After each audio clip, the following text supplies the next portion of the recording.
this big wormhole, you're just going to see the opening at the end. Okay, this little opening.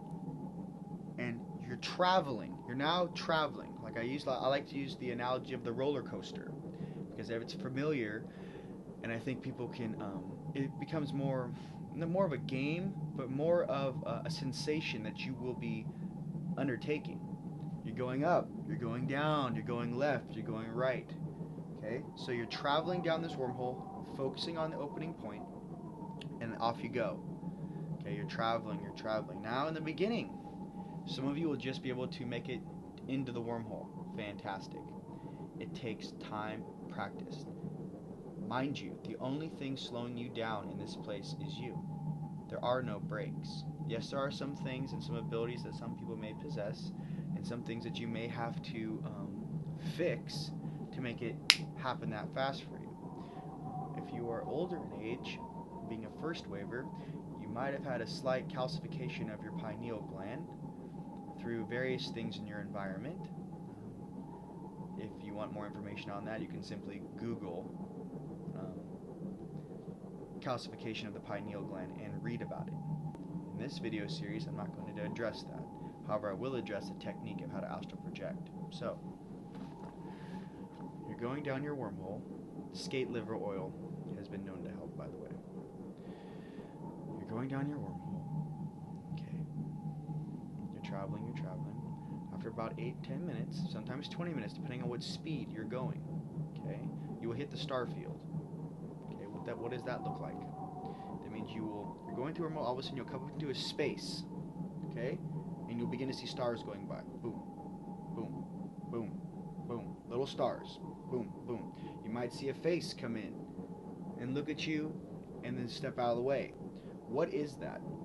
That means you have now entered the astral. You are now in the astral. However, you're not in a stable place yet to, get off the roller coaster. Hold up here, let me get out. No, you're still working on your foundational structure of your own construct in grasping this new ability which you are learning right now.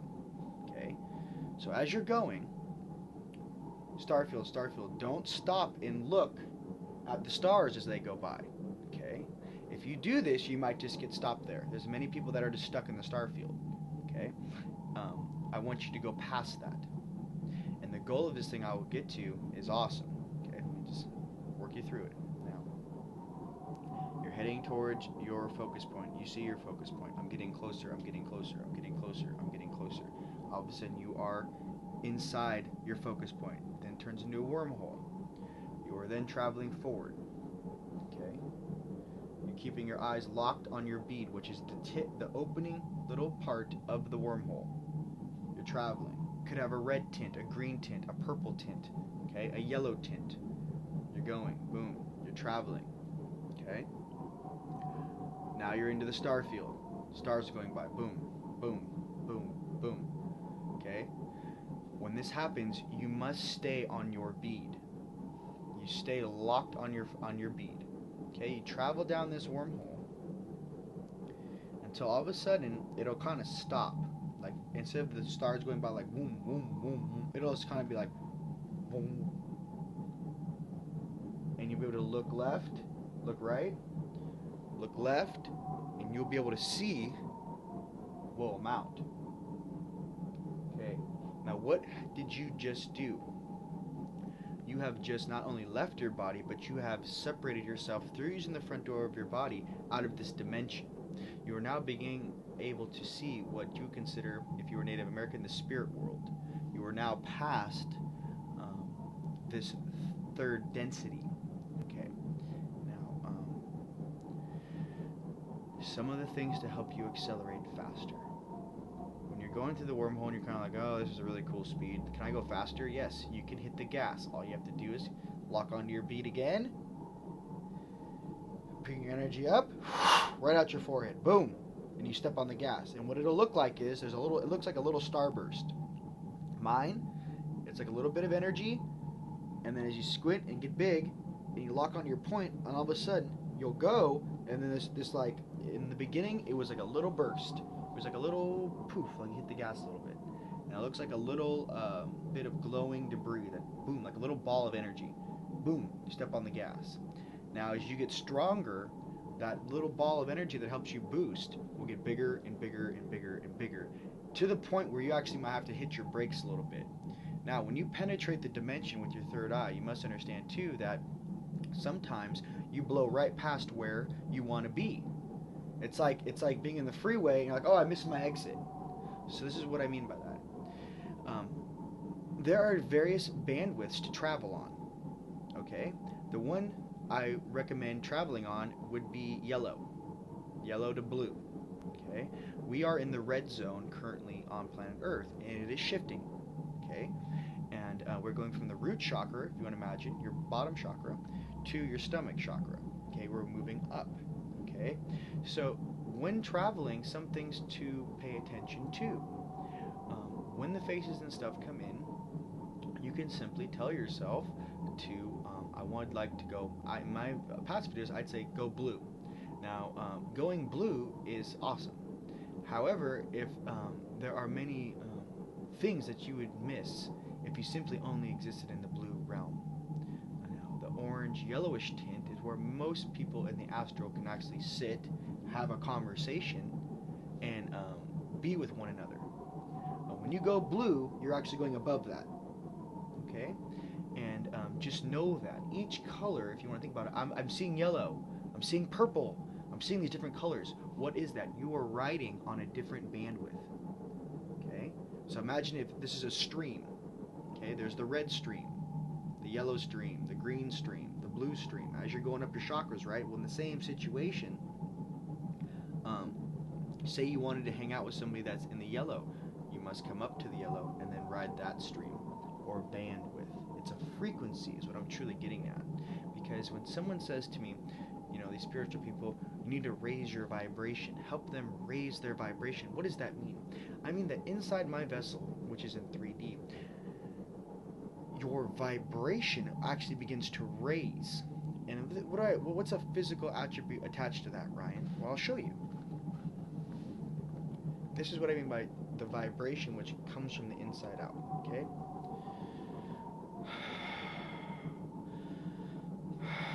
Remember, your oxygen is your fuel. Pot belly breath.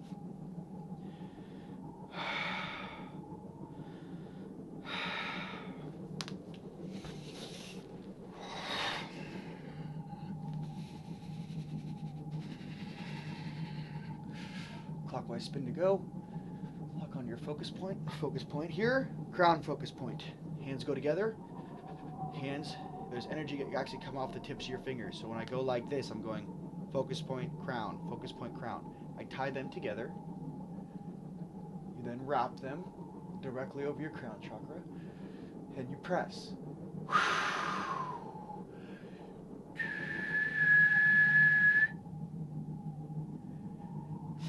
Remember, your breath is what can blow that door open. If you imagine you're in Lord of the Rings, you know Bilbo Baggins' house, it's a little circle door, right? Right? That little circle door. Your breath, imagine that circle door is your focus point. And imagine when you breathe out with your intent, it blows that door open. Okay? That's a new little tip for my family. Your breath has abilities in its own. Your breath can do many things. Okay? You're staring at it. You lock onto the border that dances around the time, the little gray border. Okay? When your eyes actually lock onto it, they have the same effect as they zoom in, right? They're engaging.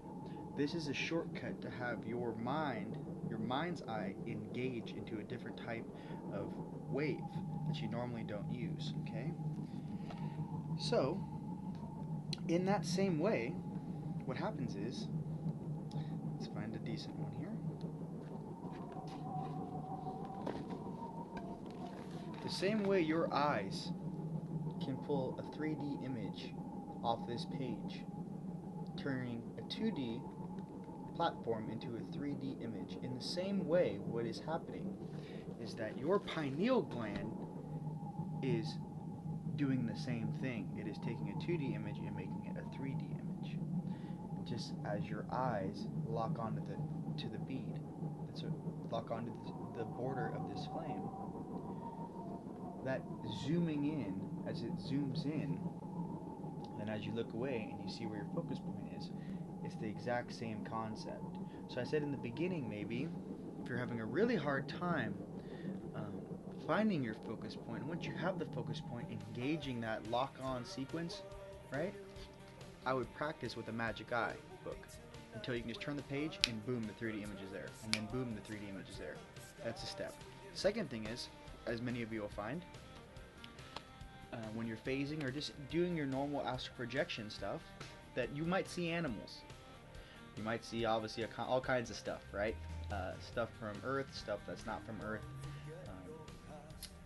And in this reality that we are living, sometimes your higher selves, and most importantly, your highest self, which in all reality is your most evolved self.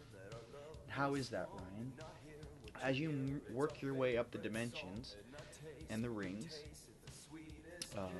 of enlightenment, you'll notice that your highest self is the most evolved because it has the biggest heart. Means that it possesses the most unconditional love for your construct, and you are allowed into the upper dimensions because you are a pure and solid and a beautiful being that just loves. Mind you, love is the highest vibration because there is no negative repercussion from loving. It's just love. It's awesome. Okay? Spirit guides. As you begin to wake up, you might get dreams of animals. You might get dreams when you're in the astral projection world. You might see the coyote or the wolf or the eagle. And what are those? Sometimes in reference to what you have around you, and sometimes in reference to the earth spirits on this planet and what they represent, your higher self may shift into an animal. Okay, shape-shifting, what you want to call it. But what that truly represents, though, is not only that the characteristics of that animal, but whatever reference points you have to read at your disposal, or that you can get that would make sense to you. And what that means. Same with cards, oracle cards, and when you get your cards read, and things like that.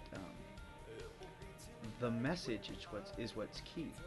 And mind you, in the beginning of your awakening, your family will use any type of interaction tool that will aid you in starting to grasp a bigger picture. You know, it's baby steps. So I hope this helps. And the concepts of which I speak of, there are many different paths towards your own awakening and enlightenment. And the one thing to recognize, though, is that even though there are all these different paths, right, and all these different ways to get there, they're all going the same direction to the same place, which is your own individual ascension and awakening.